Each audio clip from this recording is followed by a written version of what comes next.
değil. Değerli izleyicilerim, sizi salamlayıram. İlk dəfə izləyənlər üçün mən Famil Həsənzadə. Bu video yazda cinsin diş məzununu sizə təqdim edəcəm. Həmçinin vacib bir suala aydınlıq gətirməyə çalışacağım. Ekrana yaxın olun. Beləliklə, keyfiyyətli diş məzununu necə seçməli?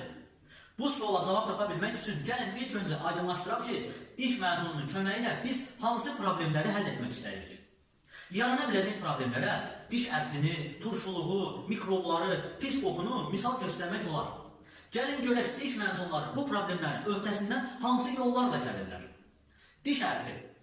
Bir çox diş məzunlarının tərkibində dişləri ağartmaq və diş ərqini təmizləmək məqsədi ilə çox kiçik bərk hissəciklər əlavə olunur. Bu cür diş məzunları bərk hissəciklərin ölçülərinə görə fərqlənir. Adətən uşaqlar üçün nəzərdə tutulmuş diş məzunlarının tərkibində bu qranullar daha kiçik, böyüklər üçün nəzərdə tutulmuş diş məzunları tərkibində isə daha böyük olur. Məsələ burasındadır ki, bu qranullar mexaniki sürtünmə yolu ilə dişləri ağardır və diş ərqini təmizləyir. Bu isə dişin emal qatının yeyilməsinə və zədələnməsinə səbəb olur. Bu cür diş məzunlarını yalnız stomatoloqun məsləhəti ilə və həftədə 2 dəfədən artıq istifadə etmək olmaz. Elə diş məzunları da var ki, tərkibində olan bitki cövhərlərinin sayəsində mina qatına zərər vermədən dişləri ağardır, diş ərqini təmizləyir. Bu cür diş məzunlarını siz həkim məsləhəti olmadan da mütəmadi istifadə edə bilərsiniz. Turşuluq. Normalda ağız boşluğunun qələvi mühiti, diş emalının möhkəmliyini və ağız boşluğunda yaraların sürətlə sağalmasını təmin edir. Bildiyiniz kimi dişlərə möhkəmlik verən əsas mineral kalsium olduğundan mühitin turşulaşması onun ziyanına, qələviləşməsi isə xeyrinədir.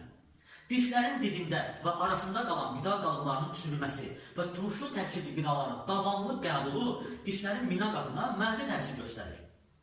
Turş mühitin dişlərin mənfi təsirini azaltmaq məqsədi ilə bir çox diş məzunlarının tərkibinə ftor əlavə olunur. Düzdür, təcrübələr nəticəsində ftorun dişləri turşudan müdafiə etdiyi ispat edilib. Amma məsələ burasındadır ki, gündəlik normadan çox ftor qəbulu orqanizmdə bir çox ciddi fəsadlara səbəb olur. Mikroblar. Ağız boşluğu mikrobların inkişafı üçün çox əlverişli mühitə malikdir. Bir çox hallarda infeksiya orqanizmə məhz ağız boşluğundan yayılır. Ağız suyu və örtük təbəqə mikrobların orqanizmə daxil olmasını əngəlləyir. Amma zəif immunitet və vaxtında yerinə yetirilməyən gigiyenik tədbirlər mikrobların kütləvi çoxalmasına, eləcə də orqanizmə nüfuz etməsinə səbəb olur. Mikrobların inkişafının qarşısını almaq məqsədi ilə bir çox diş məzunlarına süni antibiotiklər əlavə olunur. Bu isə ilk növbədə ağız boşluğunda və eləcə də həzm sistemində mövcud olan faydalı mikroorqanizmlərin də məhv olmasına